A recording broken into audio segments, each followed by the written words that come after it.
Breaking news coming from Morwell, from a court there in Victoria, Australia, where the jury has come to a verdict in the case of Erin Patterson. And news just in the fatal mushroom lunch trial, Erin Patterson has been found guilty of murder. It's the triple murder case that's captivated a global audience, featuring a quiet Australian town, a family Sunday lunch and a deadly beef Wellington.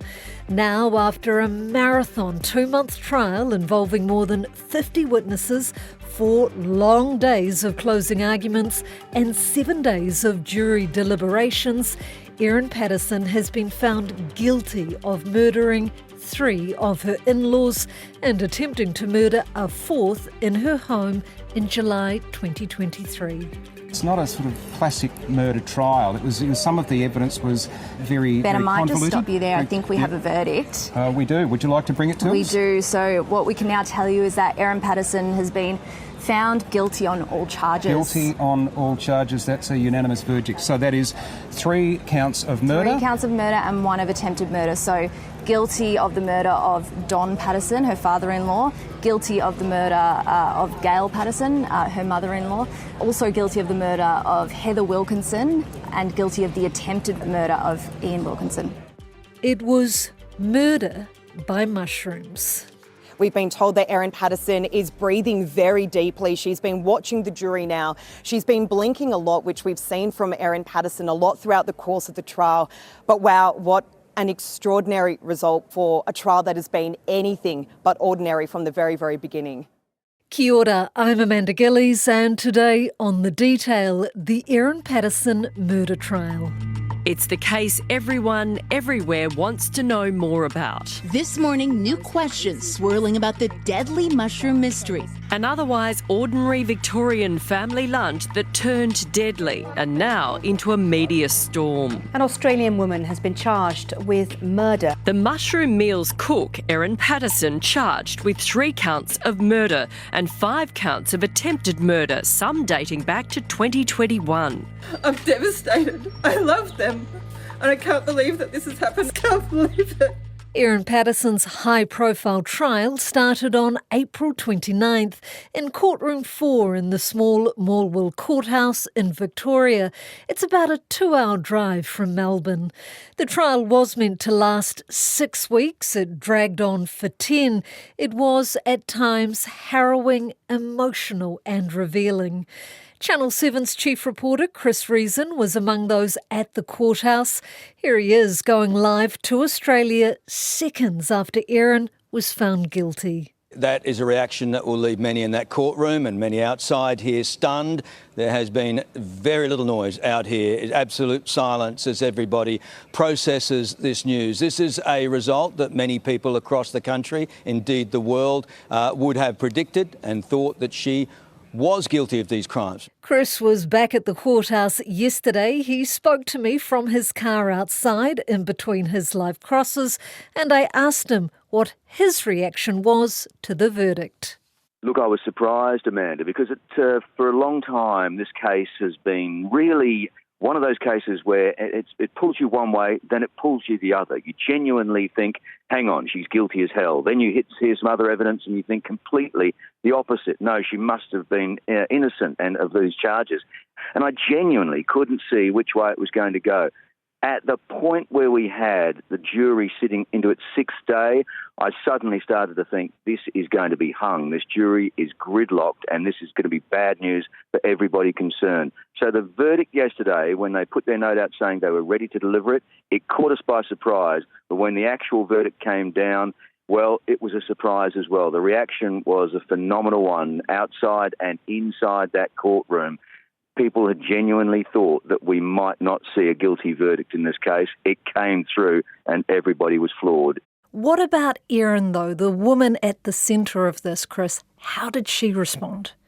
Nothing, nothing, nothing and nothing. As the 4 guilty verdicts came down, she remained unmoved, unemotional, no response at all. Her eyes barely flickered, her mouth didn't move, no body movement at all. It was fascinating for those in there just to see what one reporter wrote as this morning, the true Erin, the real Erin, the cold, calculating Erin, unemotional Erin, had no concept at all of what she had done in murdering 3 of her family members and the attempted murder of a 4th.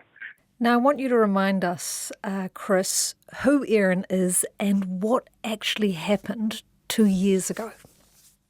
Well, 29th of July 2023, 50-year-old mother of 2, Erin Trudy Patterson, served up a meal of death cap mushroom-laced beef Wellington from a wildly popular recipe book called Recipe 10 Eats. She served it to 4 members of her family. Now, the ex-husband should have been at that dining room table. He decided at the last minute, the day before, that he wasn't going to turn up. Erin decided to go on with her plan. And this is the extraordinary thing. She served up those 4 poisoned beef Wellingtons with no remorse at all, no hint at all of what was going to happen. And then through the following hours, and indeed the next day, we saw each of those people get progressively worse, progressively more sick, to the point where they were hospitalised the next day. And then for the 4 of them, rushed from the regional local hospital into the city's hospital as doctors and medics surrounding them realised this was far worse than gastro, far worse than food poisoning. This was serious. And at one point, one of the doctors in that process realised that there were 5 people at the lunch. One of them was perfectly fine, and he got suspicious. And he rang 000 and called the police in. They released that 000 call. It was one of the exhibits played to the court in the 10-week trial. And it's chilling to hear the prescient words of this doctor as he raises the alarm and says, hey, something is going wrong here. This is Dr. Chris Webster calling from Leongatha Hospital, and I have a concern regarding a patient that presented here earlier but has left the building and is potentially exposed to a fatal toxin from mushroom poisoning, and I've tried several times to get hold of her on her mobile phone. Mushroom poisoning, you said? Then we saw over the following days the first of the deaths, then the second, and then the third the day after that, August 5 and 6 from memory. 3 people have died and another is in a critical condition in hospital after eating mushrooms at a private meal in the town of Leongatha. Now, the sole survivor of the 4, local pastor Ian Wilkinson, remains, as we say, in a critical condition. We had the last one clinging on for dear life, Ian Wilkinson, who went into a coma, had to go into surgery as well, had part of his bowel removed, had an awful time of it. This was a poison that wasn't in any way peaceful or calm or a pleasant way to die. It was the most literally gut-wrenching, painful, difficult way to murder somebody. Ian managed to survive. He was released from hospital 2 months later, hasn't said much since. He's a man of deep faith, a Baptist pastor. We've seen him in church in the weeks since. We've seen him every day of the trial. He came in and sat at the back to watch everything going on. But from there, the police investigation began, and November 2nd and 3rd, they arrested her and moved her into prison. Erin Patterson was arrested this morning and interviewed by police at Wonthaggi Police Station for several hours. She's subsequently been charged with 3 counts of murder and 5 counts of attempted murder. Do we have any idea, Chris, what her motive was? They kept talking about the jigsaw of this case, Amanda. It was fascinating. The judge actually raised the metaphor and said to the jury at one point, you're putting together the pieces of a jigsaw here and hopefully you'll get the fuller picture of this by the end of it. The defence tried to turn that metaphor around and said that they believe that the prosecution had worked backwards. It had a picture of a murderer and was trying to make the pieces fit, and they didn't. But the big missing piece for me the entire time was motive. You're right. What on earth was she thinking to be able to kill 4 members of her family, potentially, and her ex-husband who didn't turn up? That clearly was the plot now. Where was that much hatred stored? How on earth could she possibly want to do that much damage to her family, and at the same time expect to get away with it? You can commit a murder, but you know there's going to be some investigation at the end of it. And it was the question that everyone was asking, wasn't it? How on earth did she think 4 people dead at the table, and she survives, and she wouldn't be charged with, at the very least, unlawful killing for creating that meal. It didn't add up for so many of us, and it drove what became the doubt that a lot of Australians and indeed people around the world were looking at this case going, you know what, she couldn't have been that stupid. She couldn't have had that big a hole in her murderous plan. It must have been a mistake. She must have been right. It was a tragic accident. In the end, the prosecution never had to go to that issue. In Australian law and Victorian law, they didn't have to provide a motive. And they made the point in the court case that you can sometimes never know the inside workings of the mind of a killer, and that you just have to accept all of the evidence around that without motive and decide whether you think that there is enough evidence there to convict her of this murder. And that's where the jury got to yesterday. I can say this much, that she genuinely had a hatred of her husband, and that relationship had broken down so badly in the previous months, in fact, 2 to 2.5 years, that she had decided to make a move and kill him in this way. He didn't turn up to the lunch. She went ahead with her plot anyway. And I'll remind your listeners that she was originally charged with 3 attempted murder charges for previous incidents against Simon in previous years. Those charges were dropped on the first day of the trial, but they give you a clue into the background of Erin Patterson's motive. Gosh, have we heard from Simon? Obviously, this is his family that have been killed. He was also a target. This is his ex-wife, the mother of his children. Have we heard from him at all? Nothing. It's been interesting with Simon. He appeared in the first few weeks of the case and was obviously called as a witness and cross-examined extensively by both sides. He kept his commentary and thoughts to himself. Everybody thought that he was basically lining up to do an interview with the highest bidder, which was pretty shameful of us to think that. He just didn't want to do an interview. And these people are people of deep religious faith, and he was a senior member of his church, and he decided that that wasn't what he was going to do. He stayed quiet on the entire issue throughout. We didn't see him much after he gave evidence, and indeed, we thought that perhaps he would turn up for the verdict. He didn't. He chose to stay at home and be with the 2 kids who, don't forget, are now without a mother, without grandparents. Their mother is a killer. Those 2 children, who were 14 and 9 at the time, are now going through a world of hell and pain. And Simon's focus right now is them. Erin, however, she did testify. How did she perform?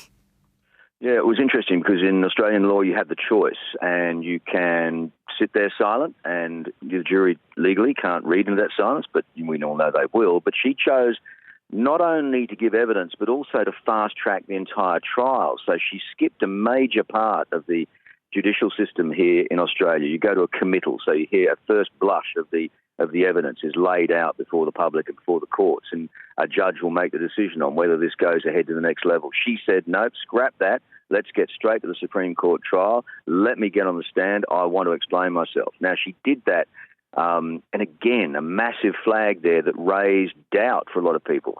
What murderer would willingly put themselves through that? And that thought would have gone through the jury. It was a masterstroke from Erin and from her defence. They put her up. She was in the box for 8 days. Now, 8 days of constant questioning by 2 of the brightest minds in the legal community down here is extremely intense. And she, for those inside that watched it and watched those cross-examination exchanges, she was difficult, she was defiant, she was defensive, she was awkward in some places. A lot of people who said that by the end of that 8 days, you got an insight into a bit more of the soul of Erin Patterson. She was a clinical woman. She was an argumentative woman. Everybody else was wrong except for her, even the doctors, even the nurses, even the police, even the social workers that were involved. Everyone was wrong. No, I'm right, I'm right. She was insistent every time on what she'd done through that trial. She was cold and calculating, but also when the children were talked about, when they got mentioned, we saw her emotions bubble up, and multiple times she burst into tears and had to be given a moment to pull herself together. Again now, people will be able to see through that. In the light of this verdict, we can say that was an act. That was a sham. And she was probably dealing with the fact that she knew she was under extraordinary pressure and doing the dance of her life to try and convince the 12 people in that jury that she was a caring and loving mother and member of this broader family. The court also heard that Erin pretended to have cancer to lure her family to her house for that fatal lunch.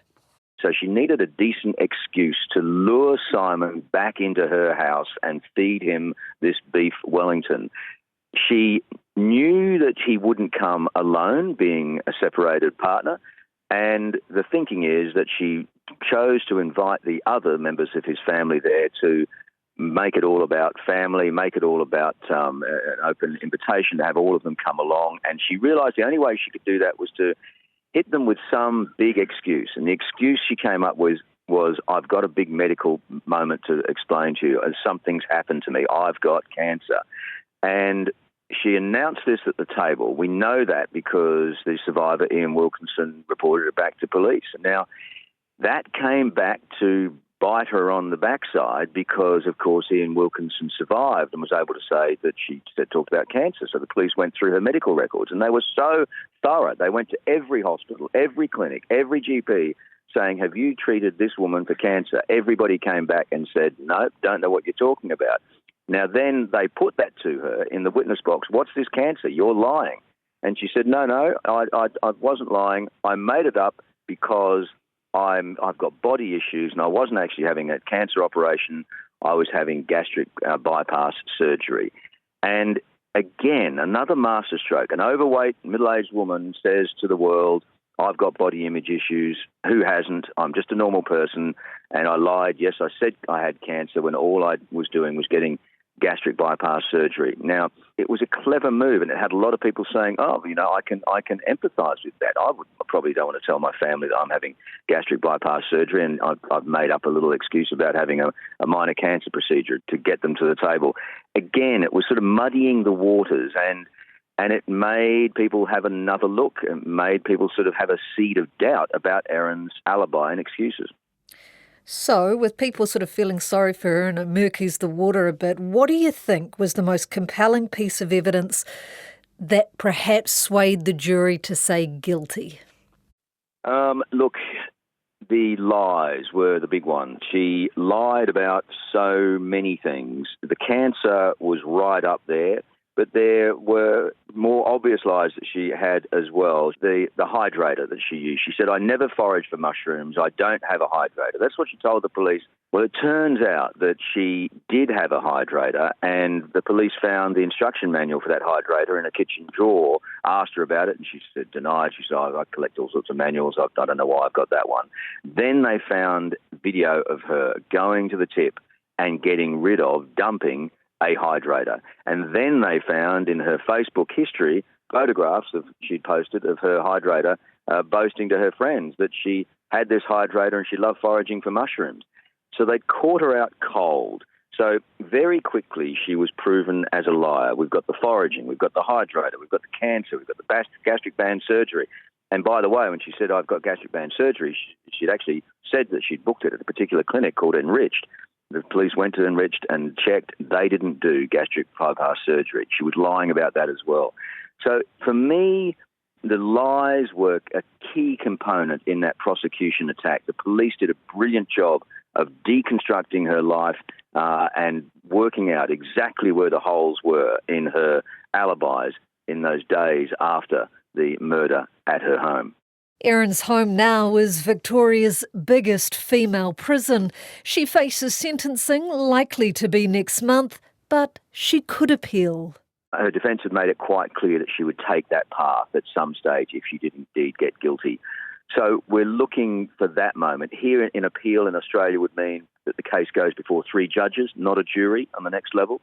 It will be fascinating to see how an appeal could get up. It would need to potentially be on the basis of a legal mistake that was made. So right now her team will be going through the decision of the judge, the judgment and the way the case was handled, etc., the decision of the jury, to see if there's any flaws they can exploit.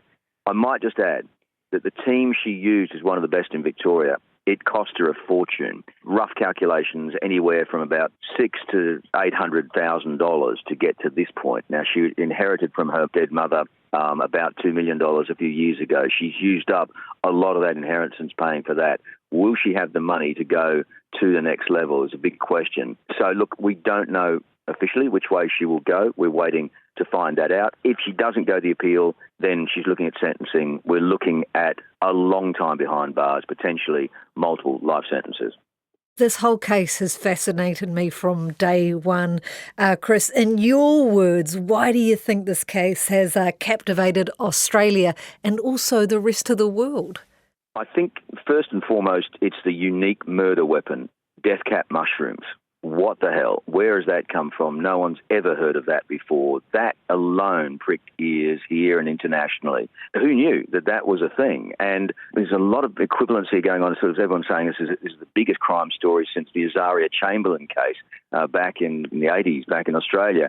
And it was one of those cases that gripped the nation. It was one of those cases that was so unique as well. In the same way, instead of going from a dingo took my baby, we've gone to a mushroom killed my in-laws. It is something extremely unique and fascinating about the way these people died and the torturous, painful way that they were killed as well.